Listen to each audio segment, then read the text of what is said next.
Dans notre apprentissage de Vue.js, on a déjà vu quelques directives et quelques façons de gérer des événements. On va continuer dans cette direction et on va revenir sur certaines choses qu'on avait déjà entreaperçues dans le TD d'avant. Ok, donc première chose, c'est la liaison d'attributs. Donc on a déjà vu vbind key en réalité. On va voir que vbind est une façon de donner une valeur à certains attributs de manière active ou dynamique. Donc dans l'exemple qui nous est donné ici, on a un petit composant avec un élément data qui contient un message et person. Ok, message c'est une chaîne de caractères, person c'est un objet avec un nom, un âge, un rôle, etc. Et alors on affiche dans le template trois paragraphes. Le premier, c'est classe égale person.role. Alors ça, si l'objectif, c'est d'avoir student comme rôle, ben, il se fait que c'est raté parce que la classe qui sera générée, ça sera person.role. Pourquoi? Parce que, a priori, par défaut, dans les attributs, ce qu'on trouve à droite d'un attribut, ben, c'est comme en HTML, donc c'est juste une chaîne de caractères.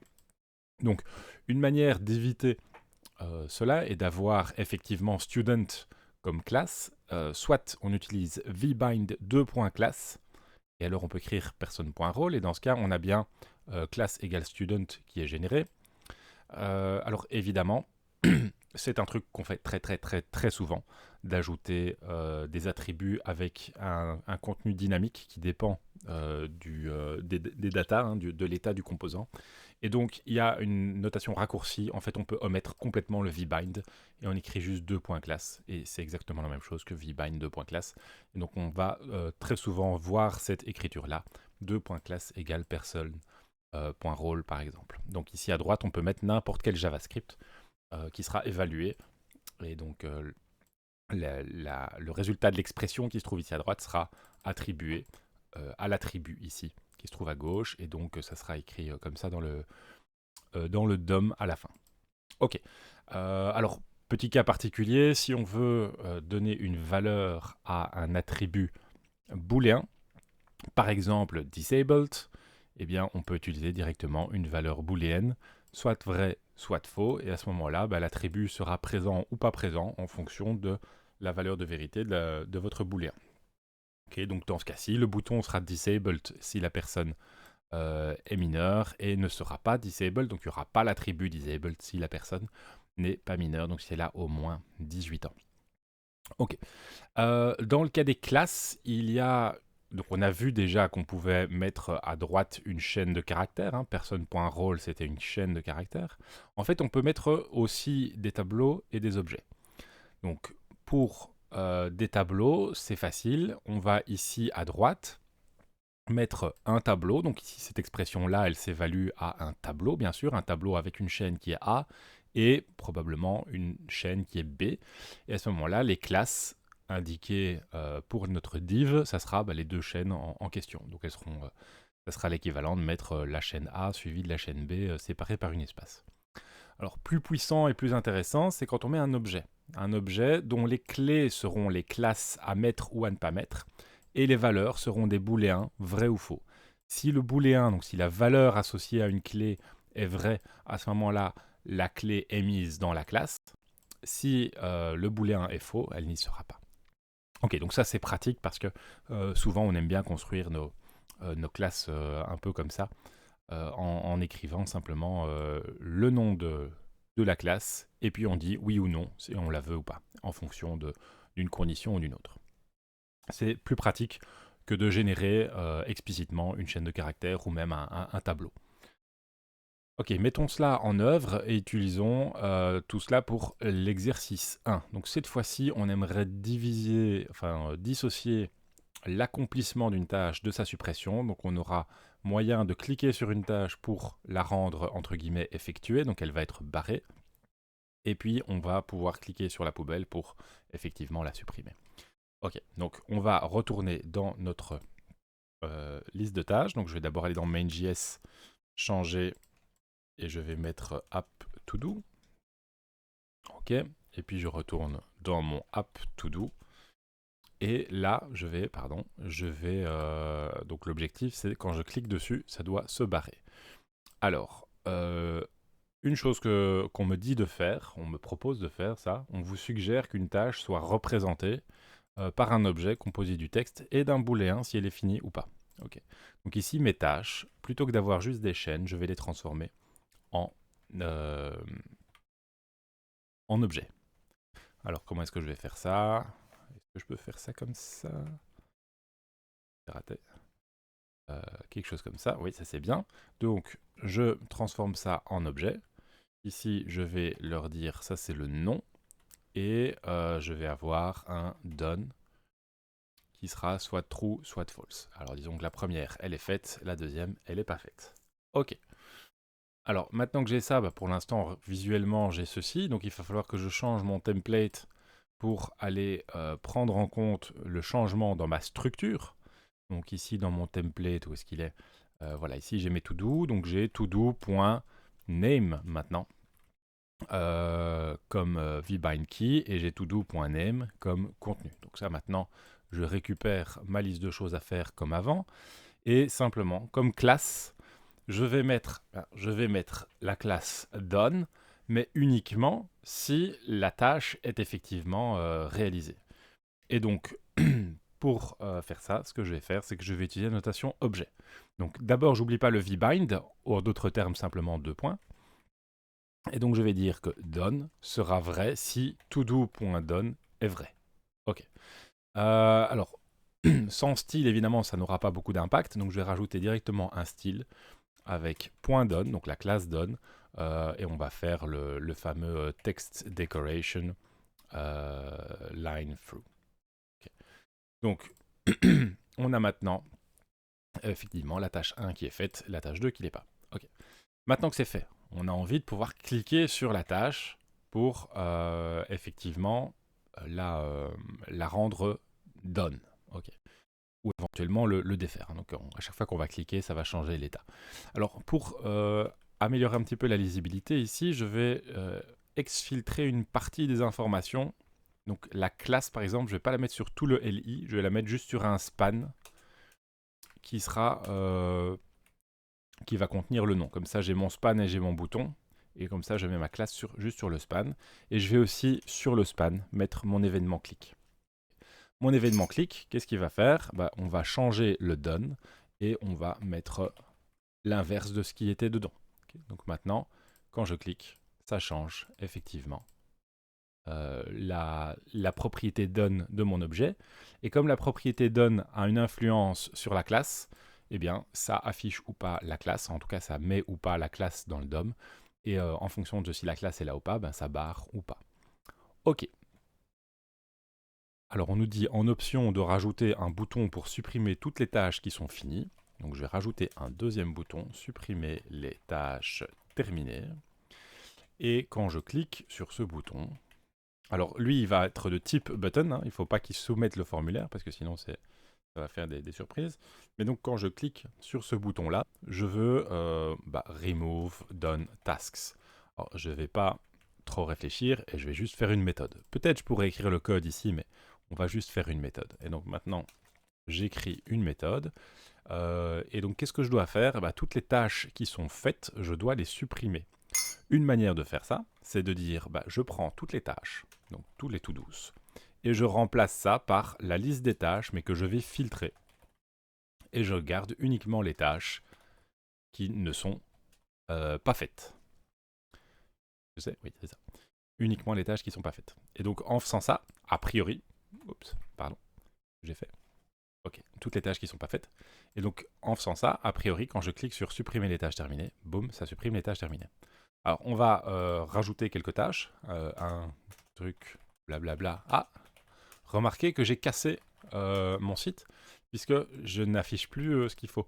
Et effectivement, quand je crée une nouvelle tâche, j'ai oublié d'ajuster ceci, mais je dois push une nouvelle tâche, et donc ça, je dois le faire en lui donnant un nom qui est new to do. Ok, je recommence. Donc je rajoute des choses.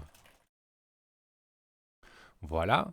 Je vais en indiquer certaines qui sont terminées, par exemple celle-là. Et donc il doit me rester normalement, quand je vais supprimer les tâches terminées, autre chose à faire, AEF, AFE, AE, FA, GAGIA et EPFIPFI. Ok, ça a l'air correct. Ok, si je reclique, maintenant il n'y a plus rien qui se passe puisqu'il n'y a plus aucune tâche terminée. Ok, donc ça c'est une façon de faire. Alors on pourrait aussi dire qu'on va aller supprimer spécifiquement celles qui ont été terminées. Là ce que j'ai fait, c'est que j'ai filtré et j'ai mis le nouveau tableau dans l'ancien. Mais ça me semble tout à fait correct pour un site aussi petit que celui-là. Passons à la suite avec la notion de modifieur d'événement. Donc on a déjà vu, j'ai déjà montré ça dans une précédente vidéo, mais c'était pas encore dans le labo. Ici, on a par exemple un événement submit avec un modifieur qui est prevent.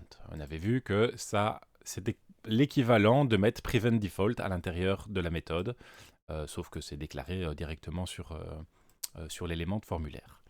Ok, donc ça c'est une bonne, un modifieur qu'on a déjà vu. Un autre modifieur qu'on pourrait utiliser, qui est sur l'événement keyUp, donc c'est-à-dire quand on relâche une touche du clavier, hein, typiquement quand vous appuyez sur une touche du clavier, vous la appuyez dessus et puis vous devez la relâcher. Donc il y a l'événement keyUp, et quand on relâche une touche du clavier, on va appeler une méthode qui est, dans ce cas-ci, spacePressed. Évidemment, on a envie d'appeler la méthode spacePressed uniquement si c'était la touche espace.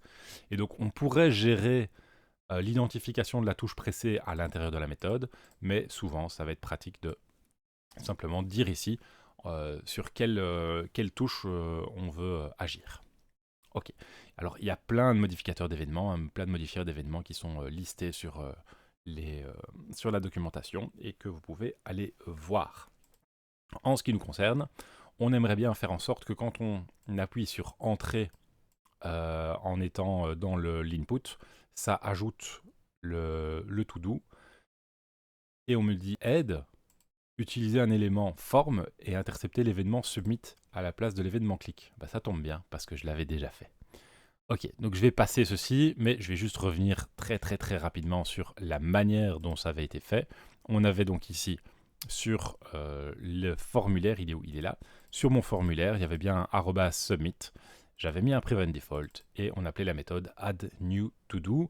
Et le fait que ça se trouve sur le formulaire ici fait que, quelle que soit la manière dont on soumet le formulaire, que ce soit en cliquant sur le bouton, ici je pourrais rajouter pour être clair le type submit, mais c'est par défaut, hein. Donc que ce soit en cliquant sur le bouton ou en appuyant sur Enter à l'intérieur de l'input, eh bien dans les deux cas, ça va soumettre le formulaire et donc ça va ajouter notre nouveau to-do. Et le prevent ici va empêcher que le formulaire soit vraiment soumis vers un serveur, hein. Ça va simplement éviter donc ce rechargement de page typique des formulaires qu'on soumet.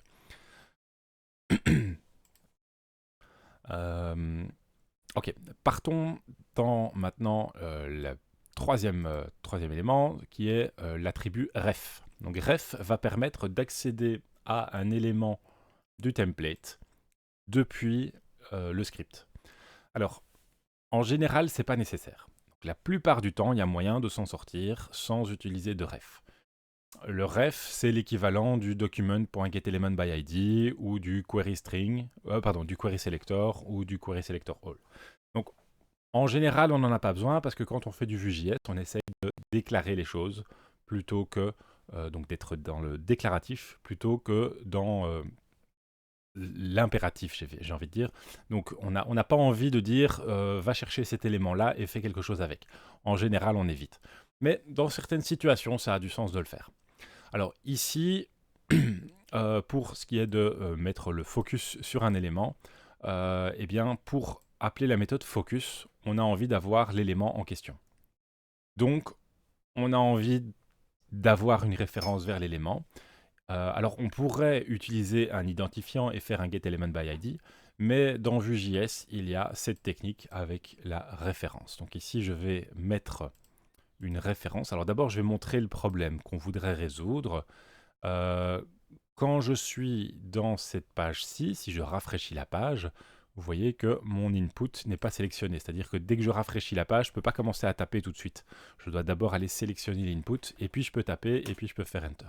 Okay. J'aimerais bien que quand la page se charge, l'input soit sélectionné par défaut, c'est-à-dire qu'il est le focus. Ok, donc j'aimerais bien qu'au chargement de la page, l'input est le focus. Et donc je vais lui donner une référence.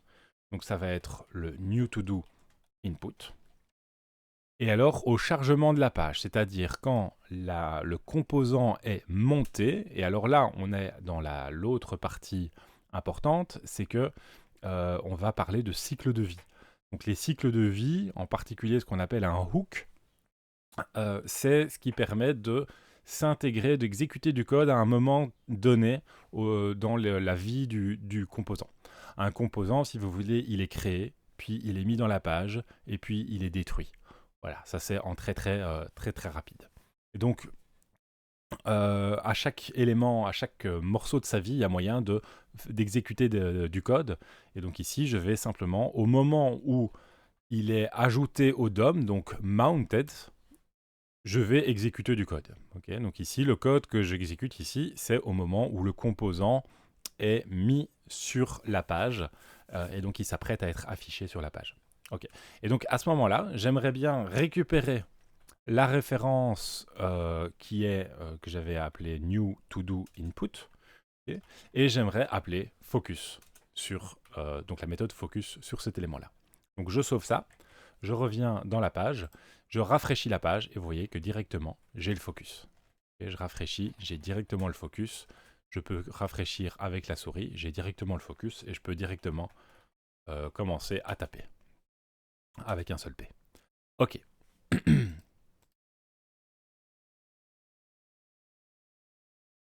Bien, donc ça c'est pour les références et le premier cycle de vie qu'on voit qui est mounted. Alors les autres cycles de vie qu'on va voir et dont on aura besoin, ce seront created. Donc created arrive un petit peu avant, c'est vraiment au début, à la création du composant. Donc Vue.js est déjà chargé, mais le reste de la page, pas forcément. Donc created, puis mounted. Alors il y a aussi une partie du cycle de vie qui est le updated. Donc il y a un hook updated qui permet à chaque fois que le composant est mis à jour d'exécuter du code. Et puis il y a le unmounted, ça c'est à la fin, quand on change typiquement de page ou qu'on veut supprimer un composant de la page. Et ça on verra un peu plus tard quand on aura plusieurs composants par page. Pour l'instant c'est pas encore le cas, donc c'est pas encore tout à fait clair à quoi ça sert. Ok, donc l'exercice 3, donc, c'était de mettre le focus sur le champ de saisie. Ça, je viens de le faire pour illustrer les refs et le mounted. Ensuite, exercice 4. Liste de tâches, ajout d'une aide. Donc là, on aimerait bien avoir... Alors ça, c'est vraiment juste pour s'entraîner un petit peu, parce qu'on a déjà tout vu quasiment, je pense. On voudrait afficher un petit texte ou le cacher en fonction du clic sur un certain bouton. Ok, donc c'est parti. On va rajouter le bouton en question. Et notre bouton, il va contenir un texte qui va dépendre de l'état de notre aide. Est-ce qu'il est caché ou est-ce qu'il n'est pas caché? Ok. Alors, une façon de faire, il y en a plusieurs, mais une façon de faire, c'est à l'intérieur du bouton de changer le texte en fonction d'un booléen. Donc ici, je vais mettre un booléen. Alors, si mon booléen est vrai, donc alors le booléen, je l'appelle is hidden, okay, donc est-ce qu'il est caché? Donc, si c'est caché, alors je vais afficher montrer l'aide. Alors, juste attention, là j'ai mis des guillemets simples par habitude, je vais mettre des guillemets doubles à la place. Et sinon, je vais faire afficher l'aide. Cacher l'aide, pardon. Cacher l'aide. Ok. Alors, évidemment, ça va marcher à condition que je mette deux paires d'accolades. Et que j'ai un attribut isHidden. Donc ici, je vais aller rajouter dans l'état de mon composant. Et au début, ça sera vrai. Ok. Donc, quand je clique sur ce bouton-là, le isHidden va simplement changer de valeur. Ok. Et alors, je vais rajouter juste après ma petite liste avec les différents LI. Qu'est-ce que c'est? Alors, cliquez sur un texte, sur un to-do pour le rendre fait. Et puis après, qu'est-ce que je peux dire d'autre? Cliquez sur la croix pour le supprimer. Ok. Donc ça, c'est mon petit texte d'aide. Pour l'instant, il est affiché quoi qu'il arrive. Donc ça, on aimerait bien avoir... On aimerait bien que ce texte soit caché par défaut, ou en tout cas en fonction de ce que je clique ici. Donc pour l'instant, le bouton change de tronche, enfin il change de texte, pardon, mais par contre, le div est toujours affiché. Donc simplement, ce que je vais faire, c'est que je vais dire, bah, je veux le cacher. Donc je vais pour ça rajouter une classe hidden, et ça sera en fonction de is hidden. Ok. Pour que ça marche, évidemment, il faut que j'utilise un vbind, et il faut que je mette un style. Donc le style hidden, la classe hidden, ça sera simplement display none. Ok. Donc encore une fois, on est dans un style déclaratif. On déclare que si isHidden est vrai, alors l'attribut, la classe hidden est mise. Et quand la classe hidden est mise, on supprime l'affichage. Par contre, si la classe hidden n'est pas mise, bah forcément ce display none ne sera pas mis en route et donc l'affichage sera fait normalement. Montrer LED, cacher LED, montrer LED, cacher LED, montrer LED, cacher LED. C'est magnifique. Enfin, on veut, dans le tableau Pokémon, ajouter à côté de certains champs une petite icône pour effacer le champ. Donc on va faire ça tout de suite. On va aller dans App Pokémon. Et où sont mes champs? Ils sont ici au-dessus. Et donc j'aimerais bien afficher une petite icône pour supprimer. Donc je vais mettre un A-Times comme ça, une petite croix. Et je vais mettre ça dans un span. Et simplement quand... Alors je peux le mettre dans un span ou je pourrais le mettre dans un bouton peut-être. Je vais mettre dans un bouton. Et quand je clique sur le bouton, mettre type button, hein, toujours par prudence. Quand je clique sur le bouton, bah, je vais prendre le filtre qui se trouve ici et je vais le passer à rien du tout. Ok. Alors évidemment, ça fait beaucoup de choses. Si je dois recopier tout ça, ça va faire un peu long. Alors, je vais le faire pour deux champs, ici et ici par exemple. Je dois changer à chaque fois, voilà, le nom de la variable. Donc ça c'est bien. Pour visualiser tout ça, je retourne dans mon main.js, j'affiche les Pokémon, je retourne dans mon application. Et maintenant, si j'écris quelque chose, je clique, ça supprime. Je clique quelque chose, ça supprime. Alors vous allez me dire, qu'est-ce que c'est que ce truc qui apparaît en dessous? C'est simplement que j'avais un jour testé des choses. Et si vous regardez, j'avais mis ici, voilà, tous mes Pokémon.